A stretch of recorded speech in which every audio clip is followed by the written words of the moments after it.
Bonjour, c'est Ursule encore. On est le 13 juillet 2023. Alors, je viens sur la trompette aujourd'hui encore et je viens proclamer le retour de notre Seigneur Jésus-Christ. Amen et alléluia. Soyons tous bénis. Soyons remplis de sa joie. Soyons persévérants en toutes choses. Amen. Les yeux fixés sur notre Seigneur Jésus-Christ. Amen et alléluia. Alors, dans la lumière se trouve l'ombre de l'inconnu. Amen. Dans la lumière se trouve l'ombre de l'inconnu. Alors, nous sommes dans le temps où Dieu nous donne beaucoup de révélations. Amen. Il nous donne beaucoup de révélations. Dans Ésaïe 52, Ésaïe 60, excusez-moi, dans Ésaïe 60, notre Dieu nous dit: sur Israël, la gloire de Dieu s'élève, alors que les ténèbres couvrent toute la terre. Et nous avons déjà vu ce passage-là, amen, où nous sommes encouragés à nous tourner vers toutes les richesses que Dieu nous a données, qui sont stockées en Israël. Et rappel, n'est-ce pas, à partir de cette chaîne, que nous avons été coupés de notre mère, amen, depuis le 3e ou le 4e siècle. Là où, à un synode, l'Église établie par les apôtres a été séparée et elle a été connectée à Rome. Et c'est à partir de là que, désormais, les gens devaient adorer Dieu dimanche. Et tous ceux-là qui refusaient étaient tués, les arénas étaient remplis, on les livrait aux animaux et ils subissaient toutes sortes d'atrocités parce qu'ils voulaient garder leur foi. Et cela a duré un certain temps, et longtemps d'ailleurs, jusqu'à ce que finalement vint une génération qui s'est dit: ok, on va tout simplement adorer dimanche. Jusqu'à ce que tous les opposants, ceux qui savaient que le sabbat, ce n'était pas dimanche que le premier jour, jusqu'à ce que ce groupe-là ait été effacé ou bien se caché, ils ont imposé cette loi-là, que c'était dimanche désormais qu'il fallait adorer le Seigneur. Et puis le temple à Jérusalem avait été détruit, et il y avait beaucoup d'abominations qui s'est passé. À l'endroit où Aaron faisait les sacrifices, où on offrait de l'agneau, du bœuf et tout, ils se sont même mis à offrir du cochon, pour vous dire combien le temple de l'Éternel a été profané. Amen. Et donc, l'Église a grandi orpheline. Et à un moment donné encore, je ne sais plus à quel siècle, l'Église qui s'était rattachée à Rome, finalement, s'est encore tournée vers un autre compromis. L'État de Rome, l'État religieux de Rome a été étatisé. Amen. Ce qui fait que désormais il y avait un pontife. Tout cela a fait que l'Église a tout simplement perdu la base, la vérité telle qu'établie par les apôtres. Et plus proche de nous, au 14e siècle ou bien 15e, il y a Martin Luther qui s'est levé aussi dans une lutte acharnée contre l'Église mère, l'Église catholique, si bien qu'il y a eu la branche du protestantisme qui s'est créée. Et dans le protestantisme, on n'est plus capable de dénommer toutes les branches qu'il y a dedans. Amen. Alors, de corruption à corruption, de ténèbres à ténèbres, l'Église s'est tout simplement souillée. Amen. Reflétant l'esprit de l'époque, reflétant le désir des hommes de marcher loin de Dieu. Mais pour tous ceux-là qui veulent la vérité, tous ceux-là qui sont à la recherche de leur Dieu, Dieu dit, Ésaïe 60, « Lève-toi, sois éclairé, car ta lumière arrive, et la gloire de l'Éternel se lève sur toi. Voici, les ténèbres couvrent la terre, et l'obscurité les peuples, mais sur toi l'Éternel se lève, sur toi sa gloire apparaît. Des nations marchent à ta lumière, et des rois la clarté de tes rayons. Porte tes yeux alentour et regarde. Tous y s'assemblent, ils viennent vers toi. Tes fils arrivent de loin. Tes filles sont portées sur les bras. Tu tressailleras alors, et tu te réjouiras, et ton cœur bondira et se dilatera. Quand les richesses de la mer se tourneront vers toi, quand les trésors des nations viendront à toi. On va s'arrêter là. Alors, ici, il s'agit d'Israël. Israël a toujours une relation d'épouse avec Dieu. Amen. Ça n'a jamais, Dieu ne lui a jamais donné une lettre de divorce. Même si il y avait des problèmes et que Dieu l'a renvoyé à plusieurs reprises à cause de ses abominations. Dans Ésaïe 50, Dieu dit, où est la lettre de divorce que je t'ai donnée? Amen. S'il y avait lettre de divorce, ça marquerait le fait que Dieu a divorcé avec Israël. Or, il n'y a pas de lettre de divorce. Dieu n'a jamais divorcé d'avec Israël. Il a juste renvoyé plus d'une fois à aller se repentir, à quitter ses différents amants et de se tourner vers le vrai Dieu, lui qui se comporte en époux envers elle. Amen. Donc, nous sommes informés que la vérité a été placée en Israël. Nous connaissons l'histoire plus ou moins parce que nous sommes rattachés à Père Abraham. À lui, Dieu a parlé. Amen. Il a fait quitter la Mésopotamie et il lui a dit d'aller, il va lui montrer le pays qu'il a pour lui. Abraham est allé, il a tourné et il est mort, mais avant de mourir, Dieu lui a dit, ta descendance sera esclave en Égypte et je vais juger la nation qui les aura rendus esclaves, mais de là je les ferai partir vers la terre promise que j'ai pour toi. Mais Abraham, il n'a jamais vu la terre promise. Et c'est dit dans Hébreu qu'il a salué la cité de loin, sachant que ce n'est pas sur cette terre que Dieu avait une cité pour lui, mais la cité qu'il avait pour lui, c'était une cité céleste, une cité éternelle. C'est ça que la Bible nous dit dans Hébreu. Alors, Dieu a placé les bénédictions qu'il a pour l'humanité entre les mains d'Abraham, entre les mains de sa descendance. Voilà pourquoi, dans les temps où nous sommes, où les ténèbres ont rempli la terre, où la confusion règne du nord au sud, de l'est à l'ouest, où on ne sait plus où se tourner pour chercher la vérité, Dieu dit, si nous nous tournons vers Israël, là-bas, on sera éclairé. Et dans Matthieu 24, je pense au verset 26 ou 27, c'est dit, comme l'éclair part de l'Orient et finit en Occident, ainsi sera l'avènement du Fils de l'homme. Nous, on le lit dans notre français ou notre anglais, on comprend les éclairs, amen. Mais au fait, l'éclair, c'est quoi? C'est une lumière. Alors, notre Dieu est en train de nous dire, les éclairs, les séphiros, les lumières, comme elles partent d'Israël, amen, elles doivent aussi être enseignées en Occident. C'est ce que Dieu est en train de dire. Chaque fois que notre Seigneur parle, il y a le langage brut et il y a celui qui est en dessous. C'est ça la sagesse de notre Dieu. Alors, nous avons été privés des différentes lumières, des différents enseignements. Nous avons été enseignés sur la théologie des hommes de notre époque, tirant les explications par-ci par-là, ficelant les différents points, même si ça ne donne pas, pour essayer de créer une doctrine à notre génération. Mais nous savons que tout a volé en éclats. Amen.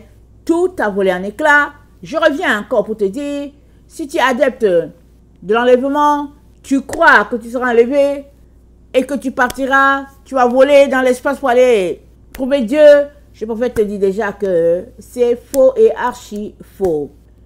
La Bible nous dit, si tu la lis, la Bible nous dit que C'est Jésus-Christ qui vient. Il vient établir son règne sur la terre. Et si nous étudions les différentes lettres hébraïques ou bien les 32 sentiers, c'est-à-dire les 22 lettres de l'alphabet hébraïque et puis les 10 séphiros, si on se met à les étudier, on va voir tout dedans. Amen. Il suffit d'étudier. On va comprendre que c'est Dieu qui vient vers nous. Il vient s'unir à la terre. Amen. Si bien que la volonté de notre Dieu sera faite au ciel comme sur la terre. Ou bien sur la terre, voilà, comme au ciel. C'est comme ça que la volonté de Dieu sera faite. Et Dieu a dit à Moïse, voici le tabernacle, le modèle. Fais-le exactement comme ça. Et j'aimerais qu'il me bâtisse un sanctuaire. Le sanctuaire, c'est sur la terre. Amen.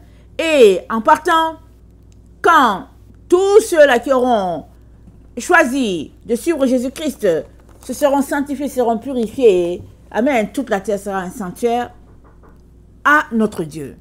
Amen, toute la terre. Alors, on comprend bien que la lumière, elle est établie en Israël et il est donc très important qu'on aille en cette direction, la porte de l'Orient, tel que dit dans Ézéchiel 43. Amen.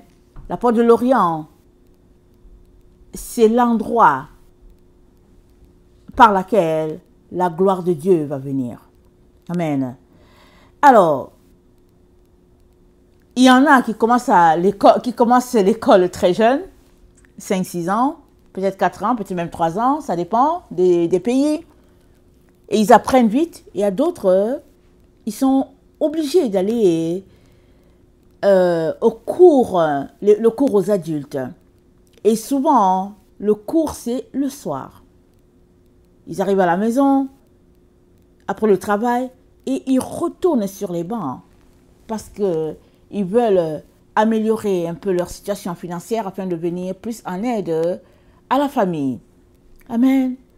Et c'est des adultes, et on appelle cela les cours aux adultes ou bien le cours au soir. Souvent, on voit des personnes qui ont 40 ans, qui sont assis là, avec peut-être des enfants de 15 ans, qui, pour X raisons, n'avaient pas eu l'occasion d'étudier, et puis qui maintenant sont en train d'étudier. Et ils font leur chemin petit à petit jusqu'à ils s'en sortent. Amen. Nous sommes dans cette situation-là, nous les enfants de Dieu, qui sont en train d'apprendre l'alphabet hébraïque maintenant et les différents séphiros. Amen. Nous sommes dans ce temps-là. Maintenant, tu peux accepter et d'étudier ces lettres-là pour avoir plus de lumière, ou bien pour découvrir la lumière, ou bien tu peux refuser. C'est ton choix. Mais il faudrait que tu saches ceci. Cette terre-ci, là, dans laquelle nous sommes, elle est vouée à être détruite.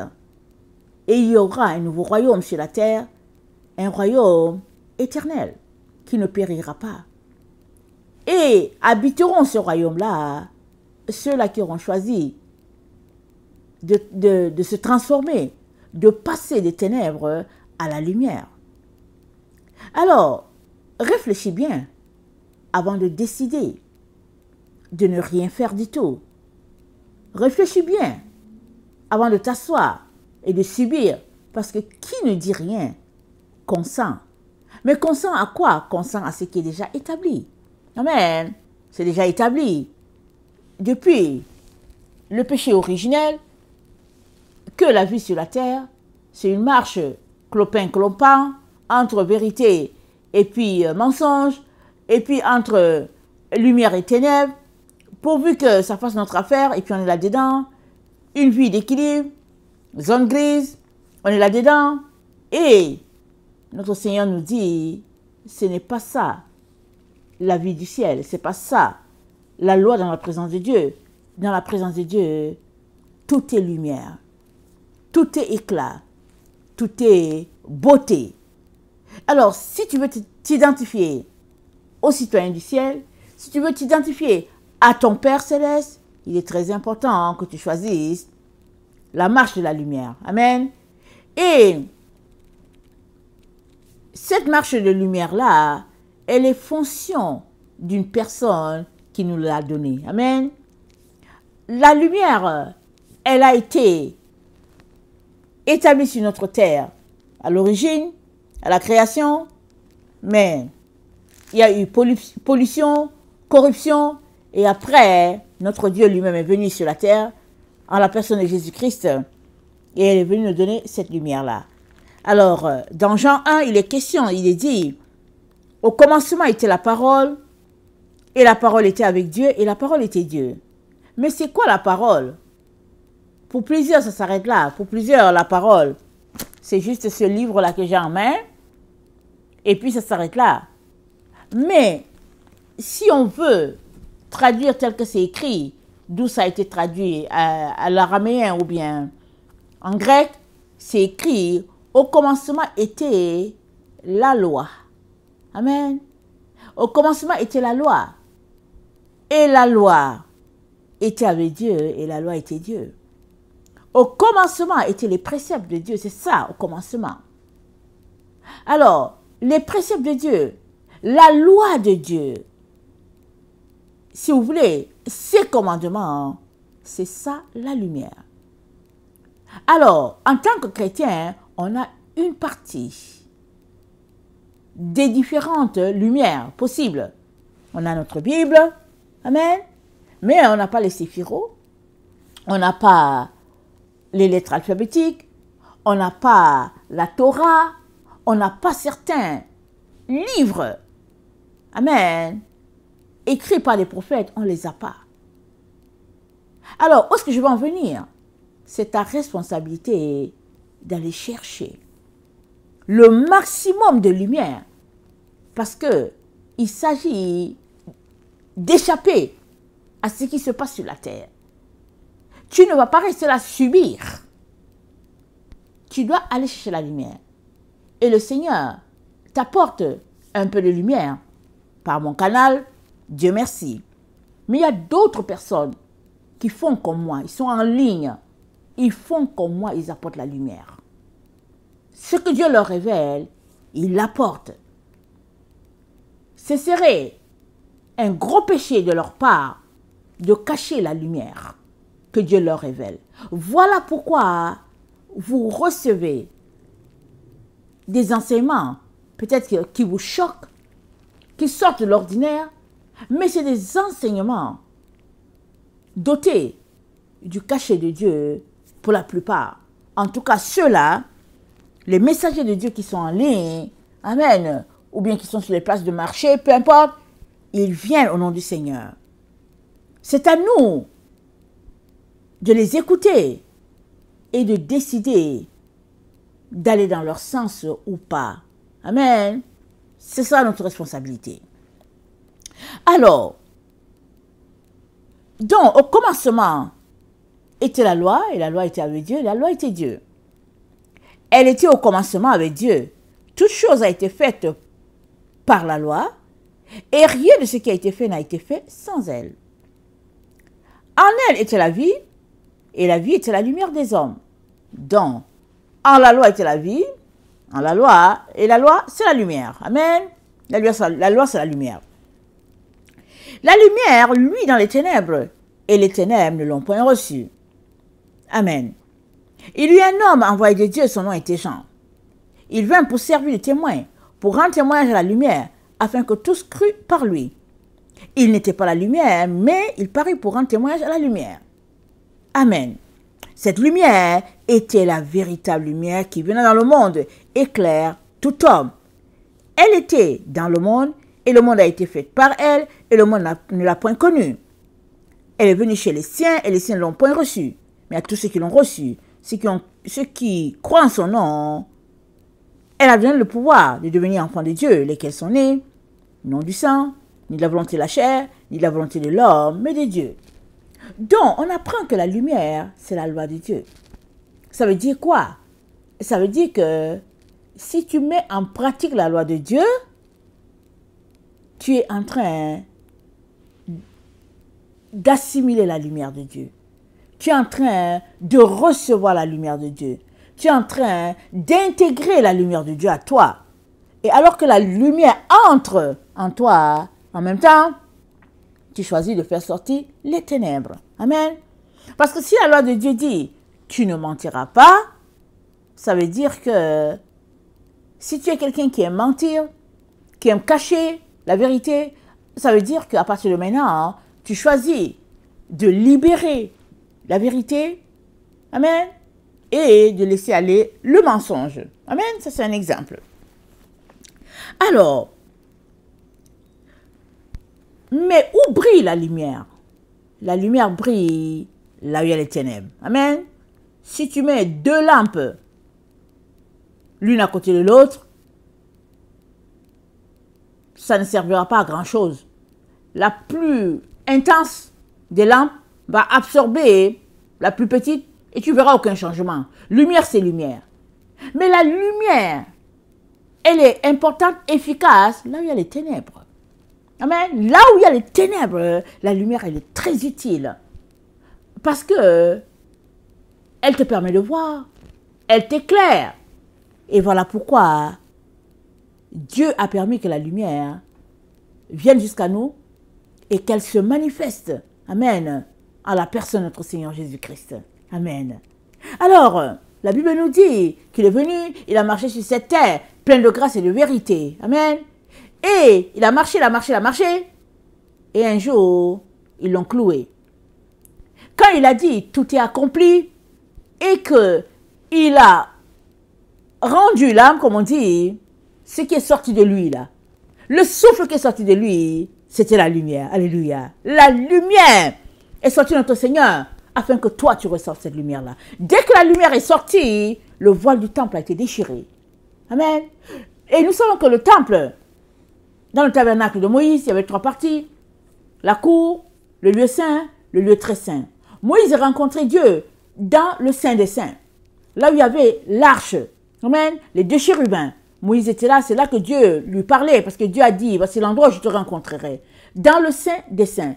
Et Moïse y allait fréquemment, parce qu'il était la voix de Dieu pour le peuple. Aaron y allait une fois l'année, afin de sanctifier le peuple, amen. Et les autres, les Lévites, ils demeuraient dans le lieu saint. Leur tâche était de se sanctifier et de prier tous les jours quand ils étaient de service pour la sanctification du peuple, pour enlever les péchés, ôter le péché du peuple. Et ils demeuraient saints afin que la gloire de Dieu soit toujours sur Israël. Voilà ce qu'ils faisaient.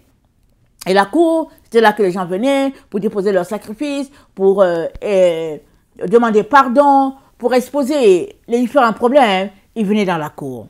Mais dans le lieu saint et puis le saint des saints, c'était vraiment très difficile.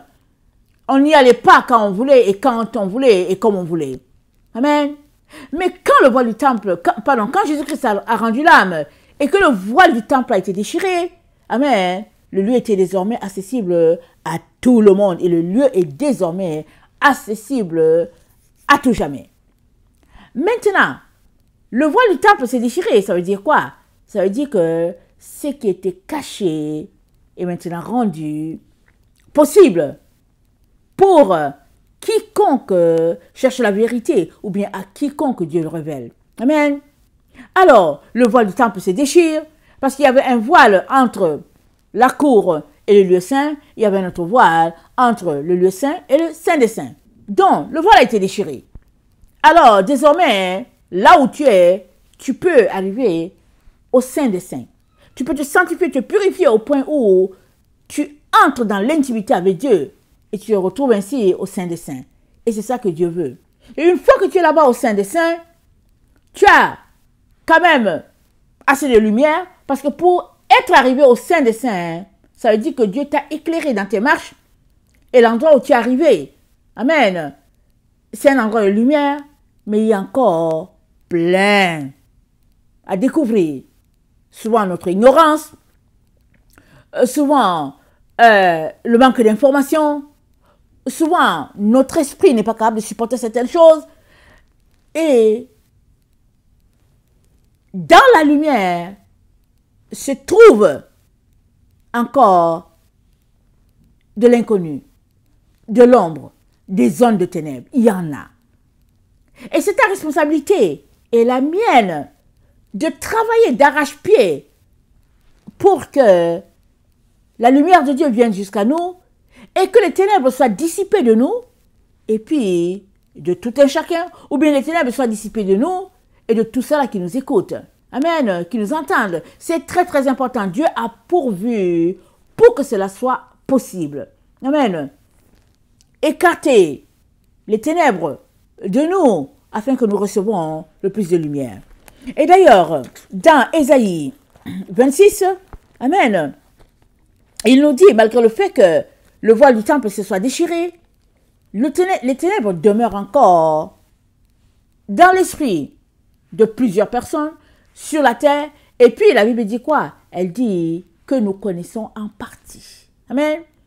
Quand tu connais en partie, ça veut dire quoi? Ça veut dire que la lumière que tu as, c'est une partie de la lumière. Tu connais en partie. Mais vient le temps où tu connaîtras complètement. Vient le temps où tu seras éclairé complètement.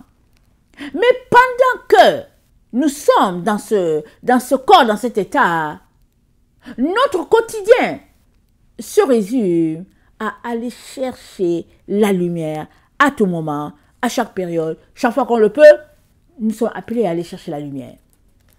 Jusqu'à ce que notre Seigneur enlève complètement le voile, amen, qui nous cache à l'autre monde. C'est ça qu'il dit.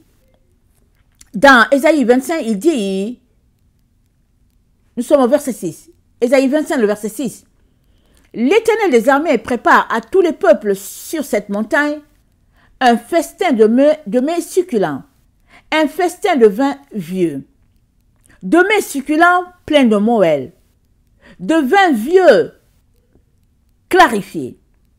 Et sur cette montagne, il anéantit le voile qui voile tous les peuples, la couverture qui couvre toutes les nations.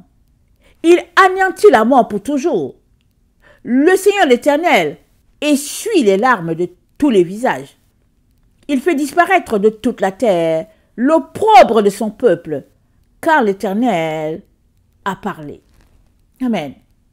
On est dans ce temps-là où Dieu, amen, va enlever complètement le voile. Complètement. Mais le voile se trouve où? Il se trouve dans notre esprit. Amen. Quand le tabernacle physique était sur la terre, les gens voyaient avec leurs yeux où se trouvait le voile. Quand le voile a été déchiré, ils ont pu rapporter que le voile a été déchiré. C'était palpable, c'était évident. Mais dans le temps dans lequel nous sommes, notre temple, c'est nous-mêmes. Tu es le temple du Saint-Esprit. Je suis le temple du Saint-Esprit. Si nous avons choisi Jésus et si nous marchons dans la sainteté, tu es le temple du Saint-Esprit. Appelé à te purifier à tous les jours. Mais la purification, c'est quoi? C'est de révélation en révélation. C'est-à-dire quoi? C'est-à-dire de voile ôté en voile ôté. Amen. C'est-à-dire à chaque étape, Dieu enlève le voile. C'est-à-dire l'ignorance. C'est-à-dire les ténèbres par rapport à tel sujet, par rapport à tel verset. Alors, le voile tombe. Et quand le voile tombe, amen, tu as la lumière. Amen. Alors, les ténèbres, amen, se dissipent face à la lumière. Amen. Face à la lumière, les ténèbres ne demeurent pas. Ils se dissipent. Nous sommes donc dans ce temps-là où Dieu lui-même ôte le voile de nos esprits. Amen. C'est Dieu qui est en train d'ôter. Quand il donne les révélations, c'est Dieu qui est en train d'ôter le voile. Maintenant, tu peux accepter que le voile soit ôté, ou bien tu peux faire comme c'est écrit dans Jean 1, le verset 5. C'est dit, la lumière luit dans les ténèbres, et les ténèbres ne l'ont point reçue. Jésus-Christ a dit aux pharisiens, vous ne voulez pas venir à la lumière parce que vos œuvres ne sont pas bonnes. Souvent, nos actions, nos pensées, ce que nous voulons faire, va à l'encontre de ce que Dieu veut pour nous. Alors on s'oppose à Dieu. C'est-à-dire, on ne veut pas venir à la lumière. Toujours est-il que nos actions vont nous rattraper tôt ou tard. Amen. Tôt ou tard. Chacun est responsable de ses actions. Chacun est responsable de ses paroles. Chacun est responsable. Chacun sera tenu responsable devant Dieu. Et Dieu sait quels sont ceux qui ne sont pas responsables. Les personnes diminuées, afin qu'ils soient diminués. Les enfants. Dieu sait comment il évalue chacun. Mais tant et aussi longtemps que Dieu t'a donné la réflexion et la décision, c'est la voie par laquelle tu permets à Dieu de venir à lui ou pas. Amen. Pardon. La décision ou bien la volonté, c'est la voie par laquelle tu donnes à Dieu accès à un travail fait sur toi ou pas. Alors, tu es responsable. Parce que c'est toi qui dis à Dieu, Seigneur, vas-y, ou bien c'est toi qui ferme, qui dit, je ne veux pas, Seigneur.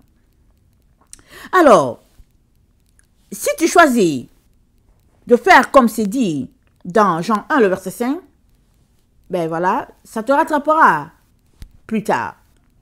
Mais si tu veux aussi aller plus loin pour dire, Seigneur, je veux être éclairé, amen, alors Dieu te dit que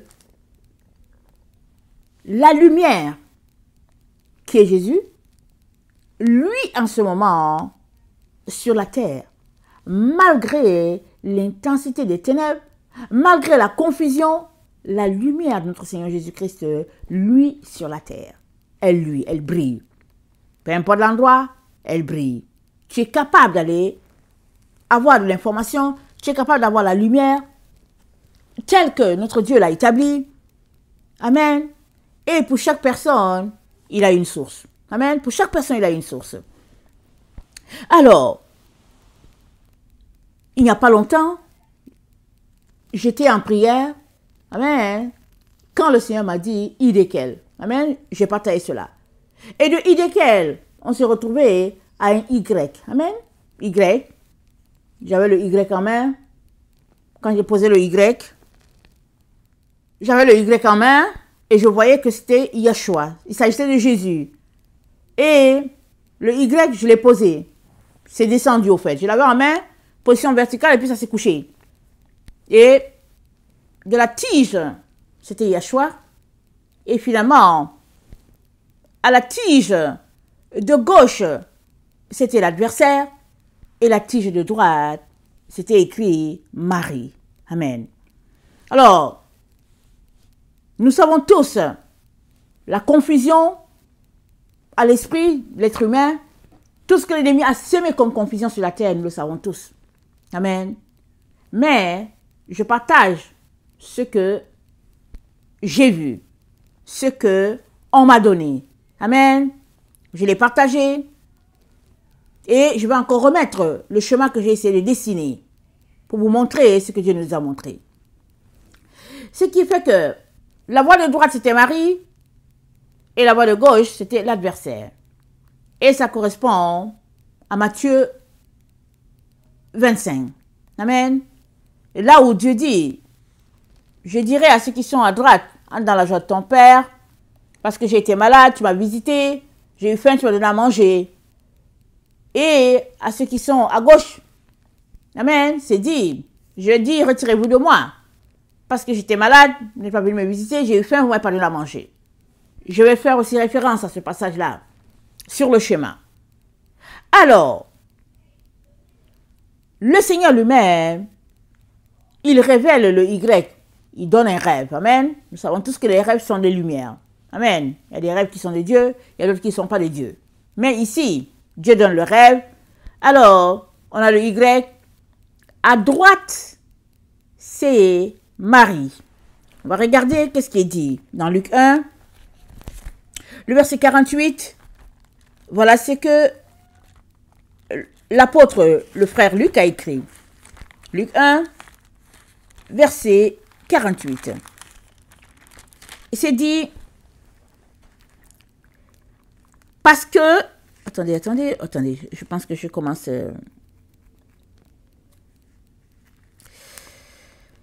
Verset 46. Et Marie dit, mon âme exalte le Seigneur, et mon esprit se réjouit en Dieu mon Sauveur, parce qu'il a jeté les yeux sur la bassesse de sa servante. Car voici désormais toutes les générations me diront bienheureuse. Parce que le Tout-Puissant a fait pour moi de grandes choses, son nom est saint. Et sa miséricorde s'étend d'âge en âge sur ceux qui le craignent. Il a déployé la force de son bras. Il a dispersé ceux qui avaient dans le cœur des pensées orgueilleuses.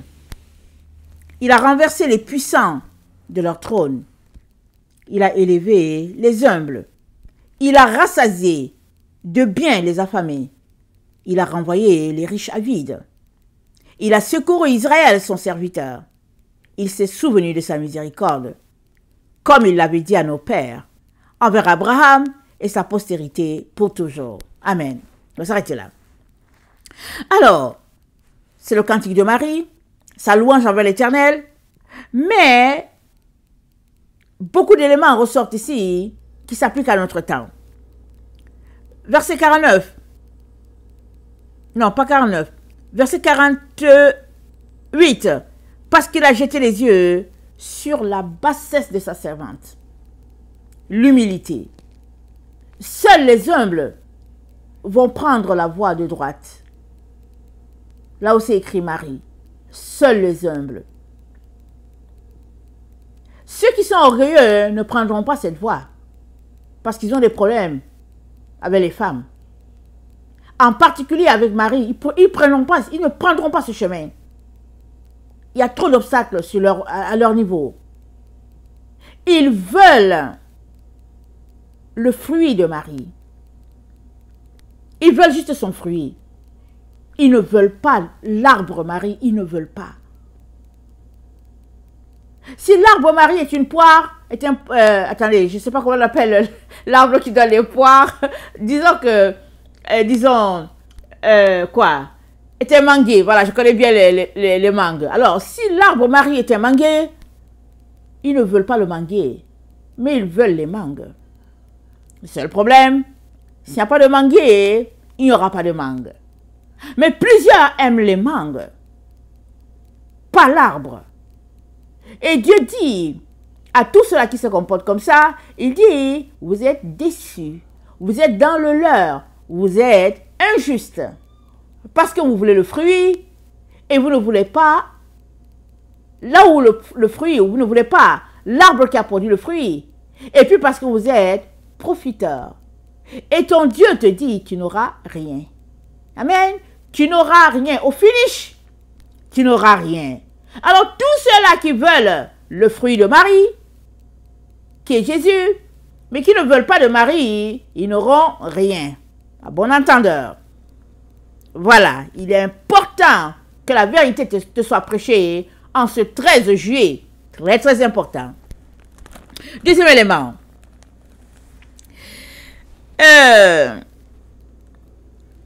Verset 50. Sa miséricorde s'étend d'âge en âge.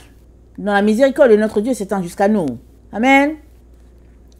Et elle s'étend sur ceux-là qui le craignent. La crainte de l'Éternel, c'est le commencement de la sagesse, nous dit le proverbe. Alors, si tu es sage, développe ta crainte de l'Éternel maintenant, en choisissant et l'arbre et le fruit. Amen. Alors, verset 51, il a déployé la force de son bras. Amen. Il a étendu son bras pour sauver, pour racheter, mais il a dispersé les orgueilleux. Qu'est-ce qu'on dit? Les orgueilleux n'auront rien. Absolument rien. Pourquoi? Ils sont juste les profiteurs. Ils n'auront rien. Il est temps que tu descendes de ton piédestal. Il est temps que tu t'humilies pour pouvoir être associé à ce que Dieu est en train de faire dans les temps dans lesquels nous sommes. Alléluia et Amen. 52. Il a renversé les puissants de leur trône. Et qu'est-ce qu'il a fait? Il a élevé les tout petits. Amen. Béni soit son nom. Il a rassasié de biens les affamés. Il a renvoyé les riches avides. Et nous savons que les riches sont les yeux, le cœur tournés vers leur fortune. Ils peuvent s'acheter tout ce qu'ils veulent. Ils peuvent faire tout ce qu'ils veulent. Ils ne savent pas quoi faire avec leur fortune, tellement il y en a. Et Le Seigneur dit, ils seront renvoyés à vide. Et quelque part, il dit, faites-vous des trésors avec les richesses injustes, afin qu'ils vous accueillent au tabernacle éternel. Parce que tous ceux-là qui ont des trésors d'or, des biens de cette terre et qui en prennent soin vraiment méticuleusement, Dieu dit, ça sera atteint de ruine. Et nous sommes bien dans ce temps-là où ça va passer de trésors palpables à quelque chose d'électronique, à moins que tu veuilles que l'électronique se connecte à toi, à ton corps, à ton sang. Si tu ne veux pas, tu perdras tout cela. Réfléchis encore. Réfléchis bien à tout ce que tu emmagasines. Réfléchis bien. Parce que la rouille va atteindre cela. Alors,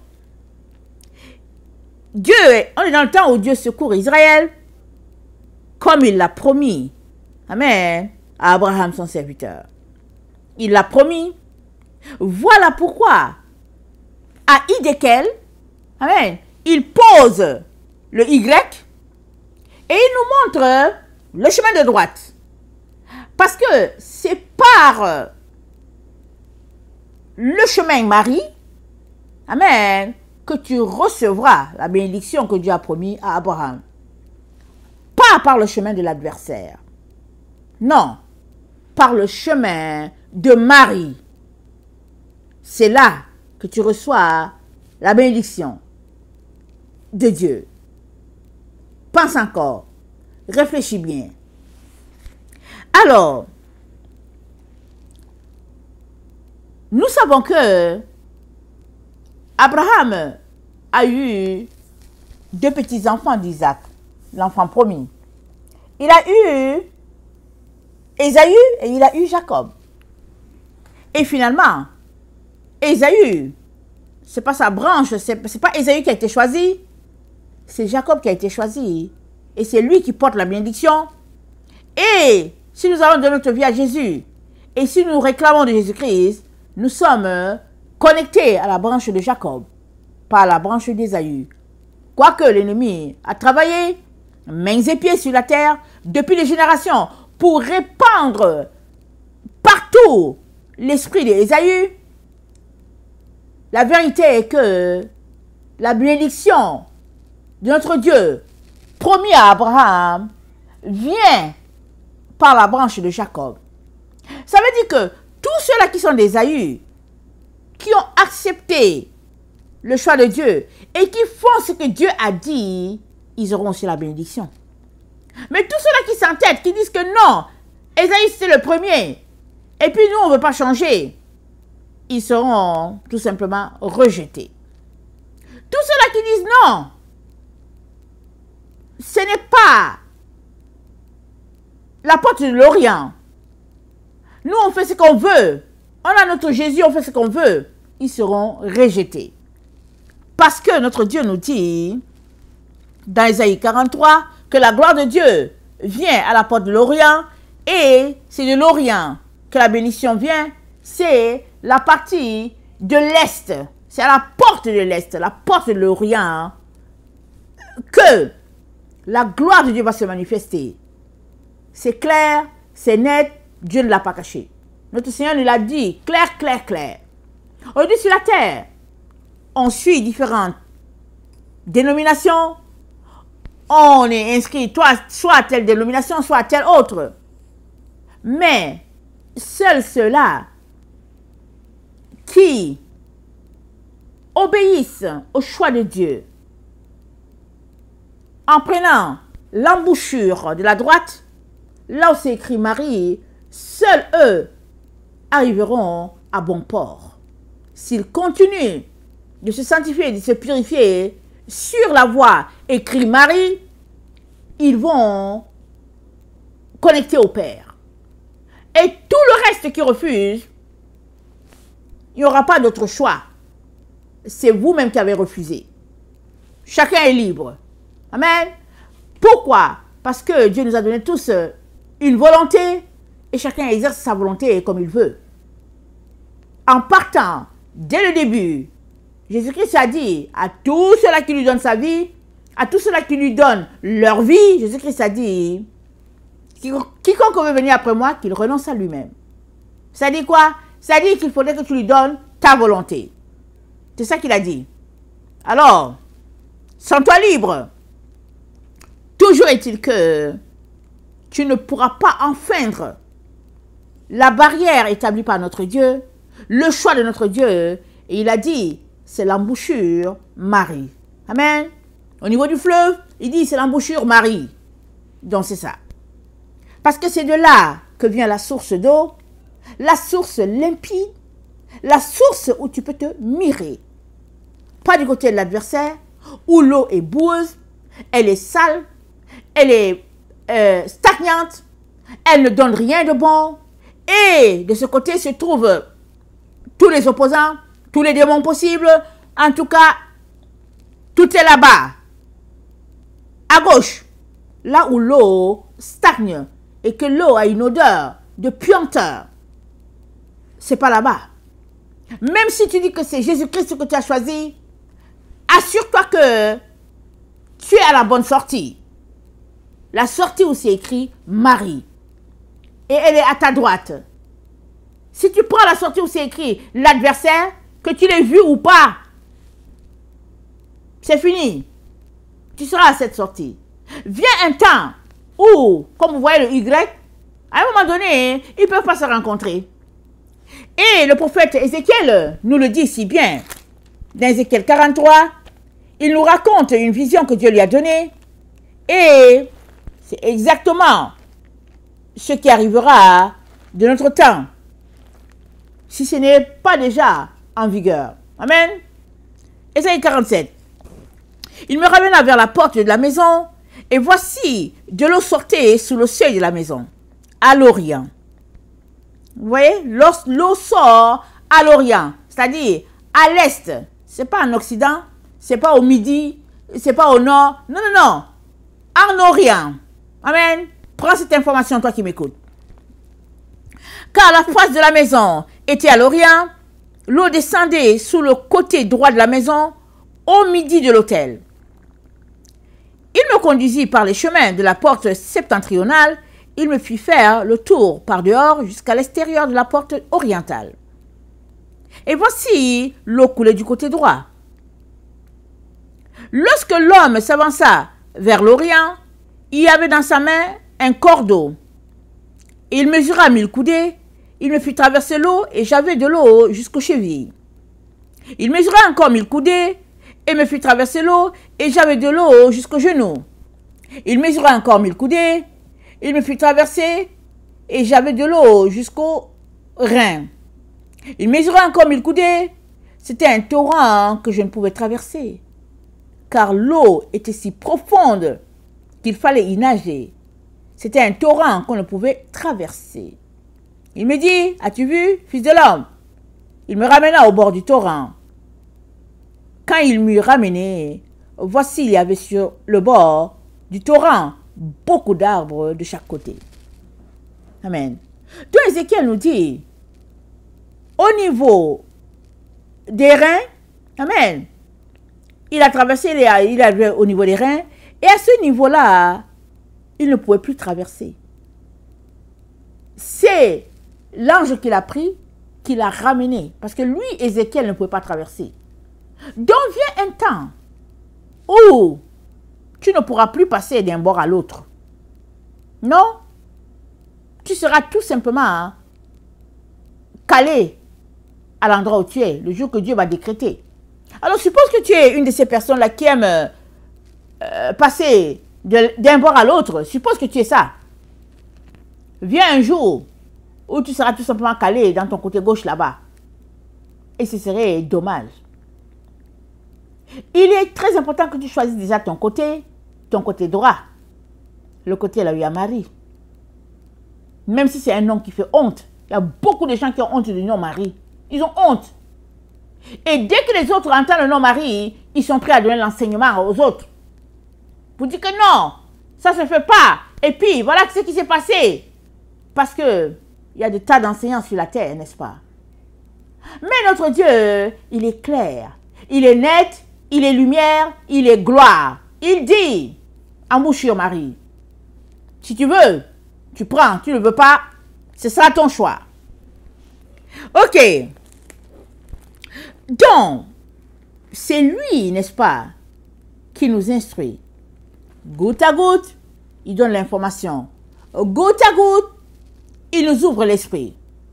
Si bien que, depuis le jour où il m'a donné la révélation sur le Y, amen, et puis l'embouchure, la route, l'adversaire à gauche, et puis Marie à droite, depuis ce jour-là, je continue d'attendre devant lui.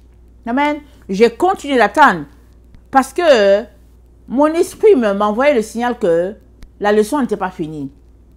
Mais, tout comme c'est lui qui m'a bipé au début, comme on dit, alors j'attendais tout simplement. Alors hier, j'étais dans sa présence, comme je fais d'habitude. J'étais là tout simplement, hein, en train de relaxer dans sa présence, en train de me reposer tout simplement. J'étais tout simplement là, tranquille. Et le Seigneur est venu continuer sur là où c'était arrêté. Amen. Il m'a dit Y. Amen. Il m'a dit sur le chemin Y, l'embouchure Marie. Amen. Là commence, amen, le iode. Amen. Il m'a parlé du iode. Alors nous savons que le iode, c'est la plus petite unité. Le grain de sénévé, le iota. Amen. Et nous savons aussi que le iode, dans l'arbre séphirotique, amen, c'est le début d'une révélation, le début d'une lumière, si on peut le dire ainsi. C'est la couronne, quand ça part, n'est-ce pas, sur l'arbre séphirotique, on a la couronne, et on a le 10e séphiro qui est le royaume. Et entre les différents séphiros, il y a le iode, il y a le bina, il y a le chokma, il y a la rigueur, il y a le jugement, la beauté. Donc, je ne connais pas tout par cœur. Mais les différents séphiros sont là, placés sur l'arbre séphirotique, reflétant les attributs de Dieu qu'on retrouve aussi dans l'être humain.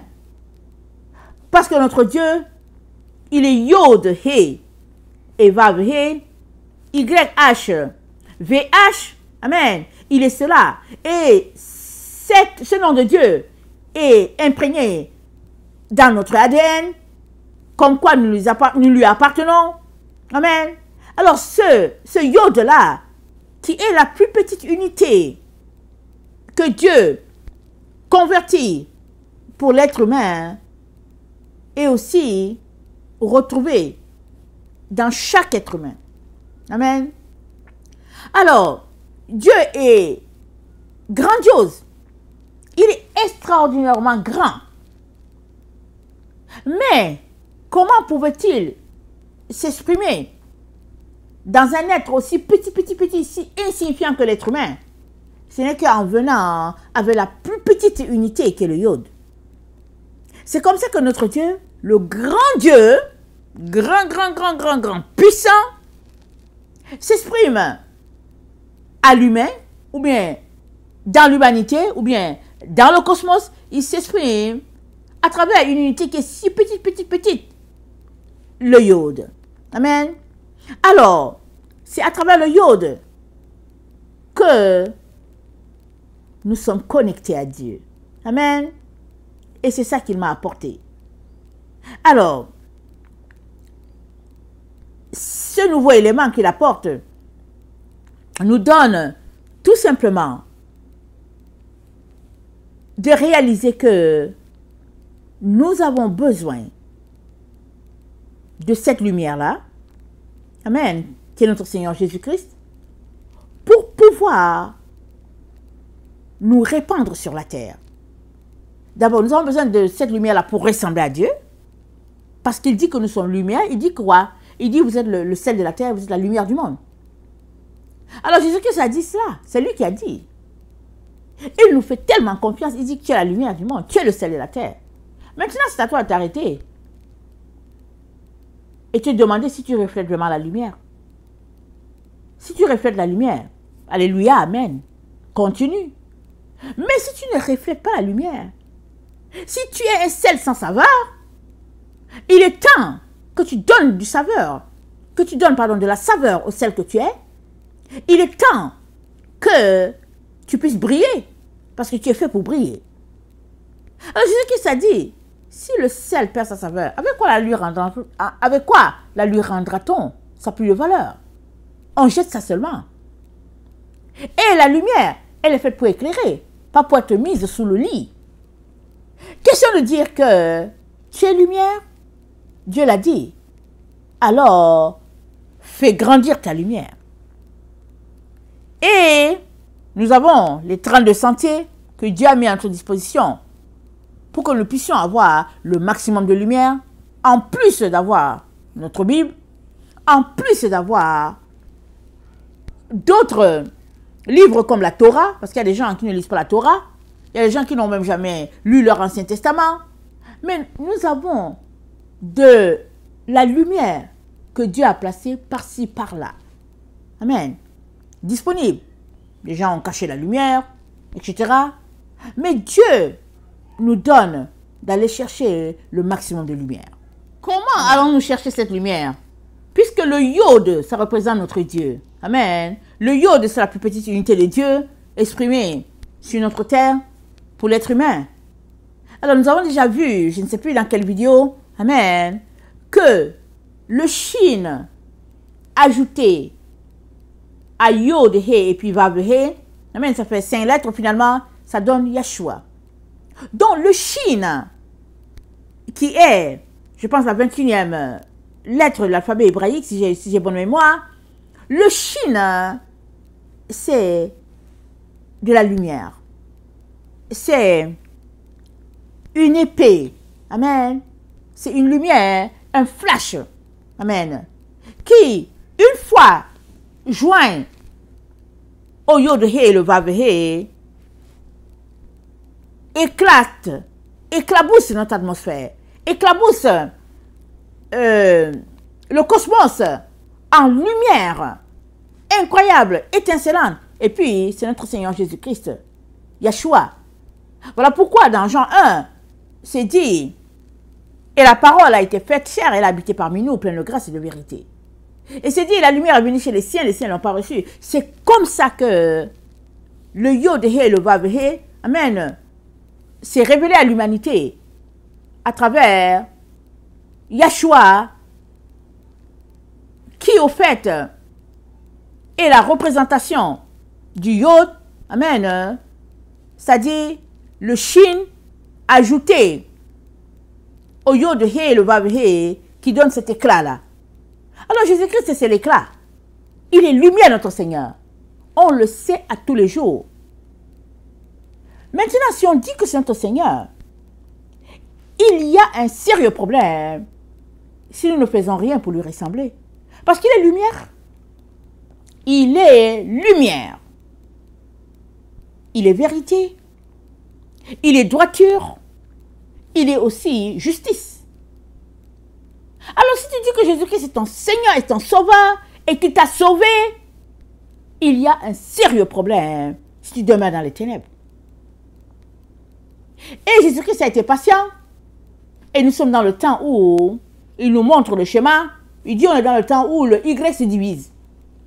Ou bien on est dans le temps où la route, la porte étroite est resserrée. On est dans le temps où cette route-là, elle se divise. Alors, plusieurs disent, oh oui, je suis à Jésus, je suis chrétien, je suis à Jésus. Mais ils sont sur la voie de gauche. Ils sont sur la voie de gauche. Voilà pourquoi, sur son Y, Jésus-Christ se prend bien soin de marquer que à gauche, c'est l'adversaire. Alors, à travers donc le shin, c'est-à-dire la 21e lettre, on a cet éclat de lumière-là. Amen. Alors, allons-y regarder ce que notre Dieu nous dit dans Colossiens 1. Amen. Dans Colossiens 1,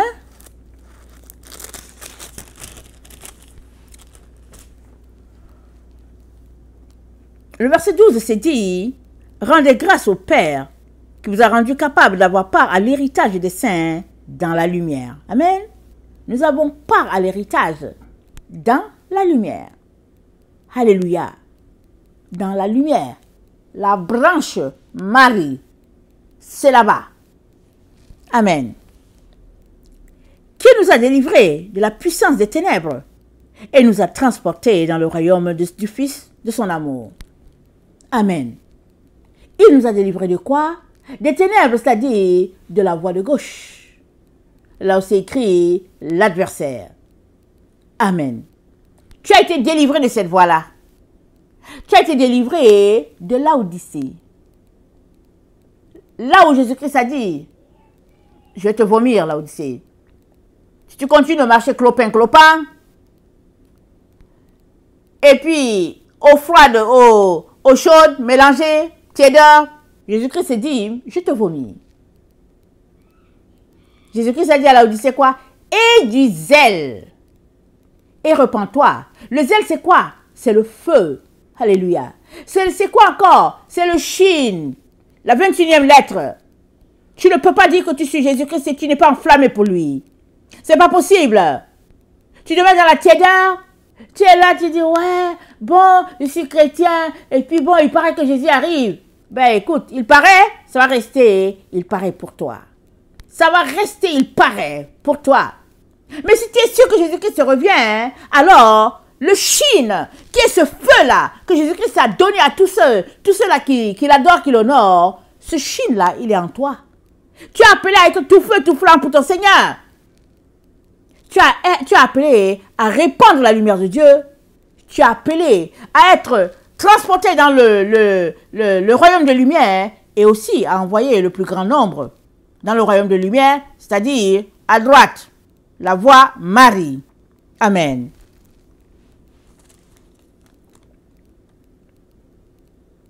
Verset 14.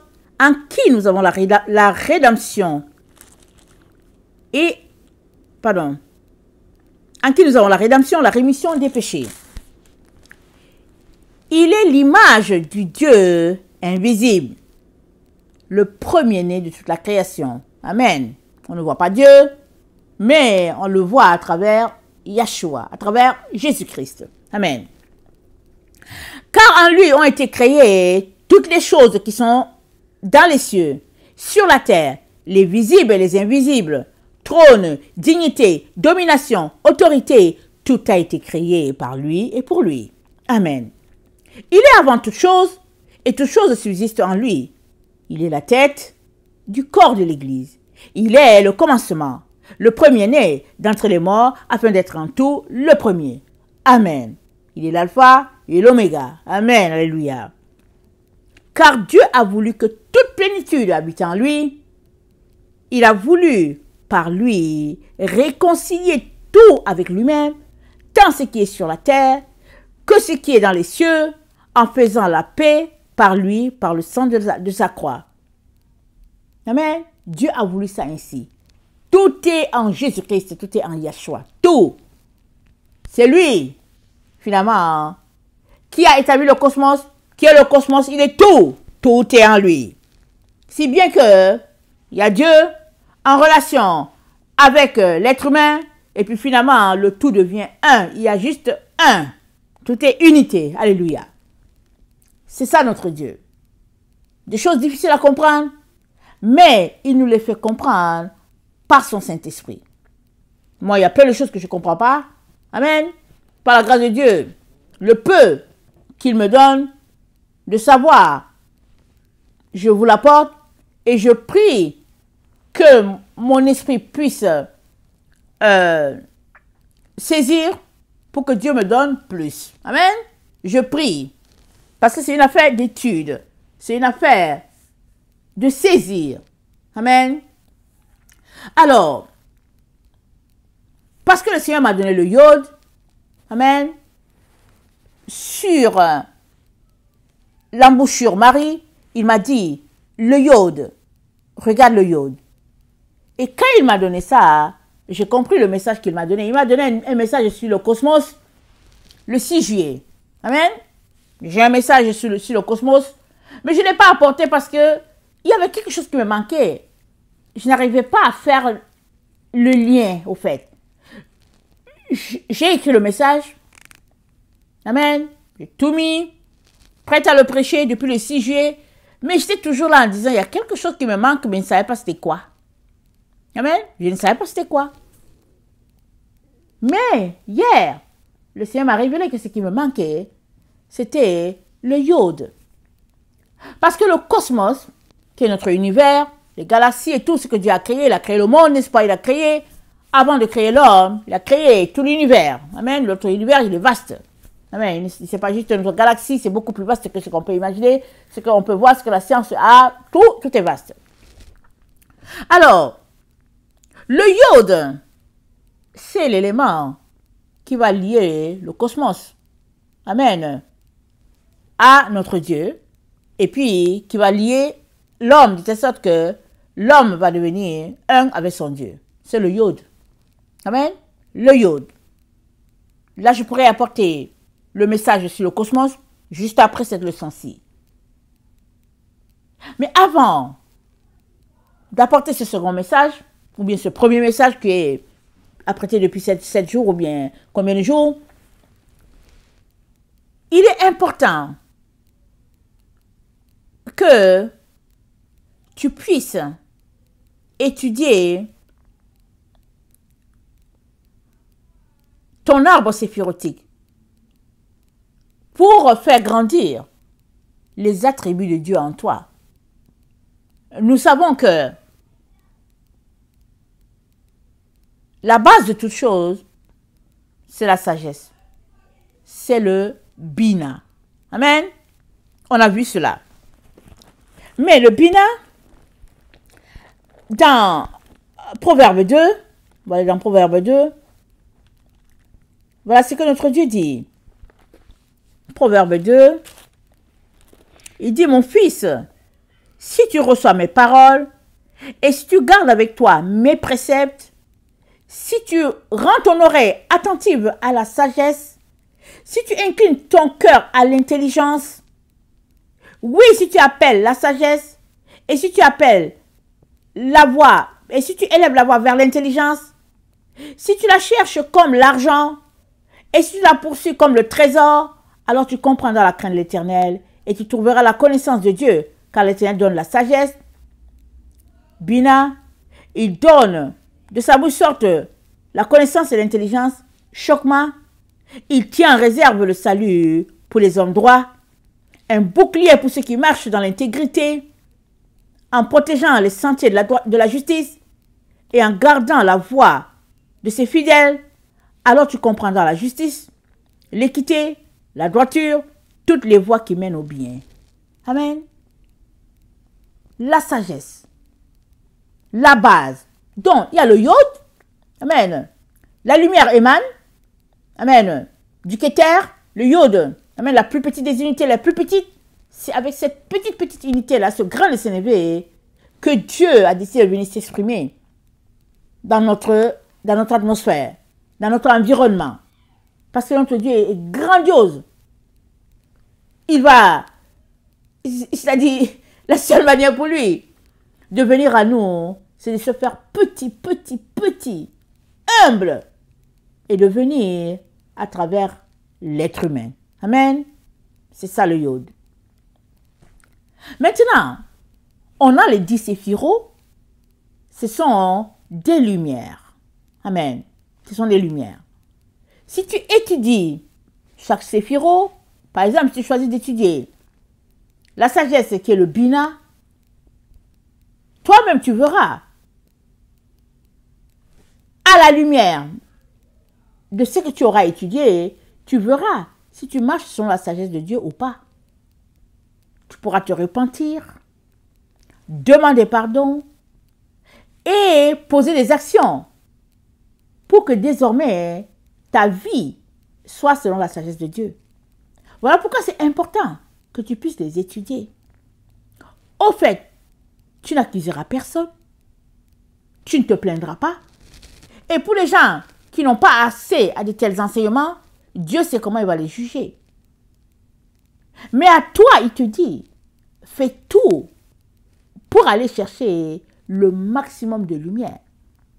Parce que c'est la lumière de Dieu qui va nous donner de tenir dans le temps dans lequel nous sommes. Dans ce temps de grande tribulation. Dans ce temps d'épreuve. Dans ce temps où plusieurs vont aller plus loin, une coche encore plus loin pour régner leur Seigneur. Plusieurs vont régner le Seigneur à cause des biens de ce monde, à cause du confort, à cause du matériel. Plusieurs vont régner le Seigneur. Mais pour que tu ne puisses pas régner ton Seigneur, il faudrait que ton cœur soit attaché à Jésus. Et la seule manière pour toi d'être attaché à lui, c'est d'étudier sa parole. C'est d'étudier sa loi. C'est d'étudier ses préceptes. C'est de les intégrer à ta personne. C'est la seule manière pour toi de tenir et de t'en sortir. Parce que sans pratique, on n'assimile rien. Amen. Sans pratique, on connaît juste avec l'intellect. Mais la seule manière pour toi de connaître avec chaque fibre de ton être, c'est que tu puisses mettre en pratique ce que tu étudies. Voilà pourquoi, dans Jacques 1, l'apôtre Jacques dit, on va lire cette partie, Jacques 1, le verset 21, il dit, c'est pourquoi, rejetant toute souillure et tout excès de malice, recevez avec douceur la parole qui a été plantée en vous et qui peut sauver vos âmes. Mettez en pratique la parole et ne vous bornez pas à l'écouter en vous trompant vous-même par de faux raisonnements. Car si quelqu'un écoute la parole et ne la met pas en pratique, il est semblable à un homme qui regarde dans un miroir son visage naturel et qui, après s'être regardé, s'en va et oublie aussitôt quel il était. Mais celui qui aura plongé les regards dans la loi parfaite, la loi de la liberté, et qui aura persévéré, n'étant pas un auditeur oublié, mais se mettant à l'œuvre, celui-là sera heureux dans son activité. Amen. Tu seras heureux dans ton activité. Pourquoi? Parce que tu es en train de t'enseigner toi-même, tu es en train de remplir ton être de lumière, et puis tu es en train d'enseigner d'autres, et tu remplis aussi leur être de lumière. Alors, tu es heureux. Amen. Alors, nous sommes, amen, dans ce temps-là où nous devons prendre des bouchées doubles, triples, parce que le temps court. Le temps court. Par surprise comme ça. On se retrouvera dans la situation où on s'est retrouvé en 2020. On était là un matin, ah, il y a une maladie. Tout a changé. Magasin fermé, il fallait courir par-ci, par-là. Tout. Les choses sont arrivées par surprise. Il y avait qui savaient ce qui se passait. Il y a d'autres, ils ont été pris de court. Les choses sont en train d'être encore comme ça. Et bientôt, il n'y a pas longtemps, dans peu de temps, on se retrouvera dans une situation pareille.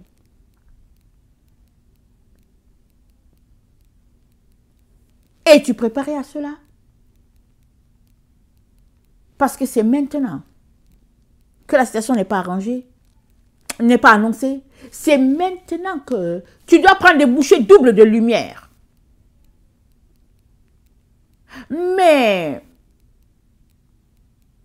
si tu aimes tout simplement ta voix de gauche sur ton Y là, c'est ça que tu aimes, je suis désolée de te dire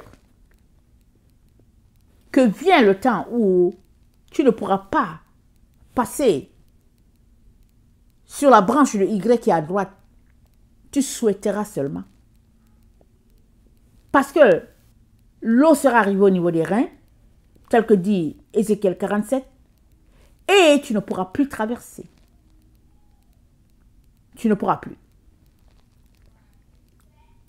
Les temps sont écoulés.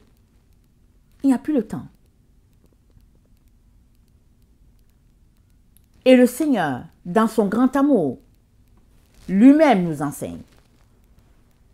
Je prie toujours qu'il me soit donné de transmettre ce que le Seigneur veut, que le Seigneur nous communique. Amen. Je prie que le Seigneur me donne cette grâce-là. Alors, nous sommes sur la voie de droite. L'embouchure ou bien la sortie écrit Marie, nous sommes là. Et Dieu nous donne le iode. Amen. Le iode, la plus petite unité qui rappelle la foi, parce que Jésus-Christ a dit, si tu as la foi comme un grain de sénévé, tu diras à cette montagne, ôte-toi et jette-toi dans la mer, et puis ça va arriver. Mais le iode, amen, c'est les 10 séphirotes. Amen. Nous sommes appelés à les intégrer. Il y en a qui ne savent pas comment ça fonctionne avec Internet. Amen. Ils ne savent pas. Il y en a qui ne savent pas comment aller chercher leur information. Mais pour ceux qui savent qu'ils peuvent aller chercher l'information, il est important que tu ailles les chercher. Parce que tu n'auras pas forcément tout ce que tu voudras. Amen. Et si tu écoutes quelqu'un, tu auras toujours une partie de ce que Dieu a pour toi. Mais c'est quand tu es avec Dieu, seul à seul avec Dieu, qu'il va te donner le maximum d'informations, ce dont tu as besoin pour ta propre croissance et puis pour ceux-là qu'il a mis, qui doivent recevoir de toi. Pour ceux-là qu'il a mis à côté de toi, qui reçoivent de toi, il te donne l'enseignement en fonction de ce qu'il a déjà établi pour toi. Il est donc très important, mes chers frères et chères sœurs, que nous puissions sortir de nos leurres, de nos préjugés, et que nous puissions aller en direction de la lumière pour être équipés à tout ce qui est sur le point d'arriver sur la terre. Dans dans 1 Jean 1, je finirai avec ça, l'apôtre Jean nous dit, au verset 1, « Ce qui était dès le commencement, ce que nous avons entendu, ce que nous avons vu de nos yeux, ce que nous avons contemplé et que nos mains ont touché, concernant la parole de vie, car la vie a été manifestée. Et nous l'avons vue, et nous lui rendons témoignage. Et nous vous annonçons la vie éternelle qui était auprès du Père et qui nous a été manifestée. Ce que nous avons vu et entendu, nous vous l'annonçons à vous aussi, afin que vous aussi vous soyez en communion avec nous. Or, notre communion est avec le Père et avec son Fils Jésus-Christ. Et nous écrivons ces choses afin que votre joie soit parfaite. Amen. Alors, Jean a écrit pour que notre communion soit aussi avec eux. Ils avaient une communion avec notre Seigneur Jésus. Il a marché sur cette terre. Il les a enseignés. Et à travers Jésus, ils ont eu la communion avec le Père. Et Jean dit qu'il aimerait aussi qu'on soit en communion avec eux. Amen. Dieu le Père, Dieu le Fils, avec les apôtres, les prophètes d'antan. Amen. C'est voilà pourquoi dans Apocalypse 13, le verset 8, parlant de ceux-là qui n'auront pas leur nom écrit dans le livre de vie, c'est dit qu'ils vont se retrouver à adorer la bête parce qu'ils ne seront pas retournés à l'origine. Apocalypse 13, le verset 8. Et tous les habitants de la terre l'adoreront, ceux dont le nom n'a pas été écrit dès la fondation du monde dans le livre de vie de l'agneau qui a été immolé. Personne ne va les forcer à adorer la bête. Ils vont juste se retrouver à l'adorer. Ce sera du tic au tac. Pourquoi? Parce qu'ils ne sont pas retournés à l'origine. C'est-à-dire, leur pas, leur choix de vie les auront conduits sur la voie de gauche. Là où il y a l'adversaire. Parce qu'ils auront aimé les plaisirs du monde. Ils auront aimé le matériel. Ils auront aimé les flatteries. ils auront aimé la lumière artificielle du monde. Pas la véritable lumière qui est notre Seigneur Jésus-Christ. On est dans ce temps-là. On est complètement dans ce temps-là. Il est très important que tu te réveilles si tu dors. Mais si tu penses que tu ne dors pas et que tu n'es pas prêt à changer tes croyances ou tes voix, tout te rattrapera. Tout te rattrapera. Et le Seigneur ne veut pas cela pour toi. Soyons sages. Soyons sages. Choisissons la crainte de Dieu. Choisissons la voie de droite. Amen. Que le Seigneur bénisse sa parole. Maranatha, Jésus revient. Amen et alléluia. Soyons tous bénis. Amen.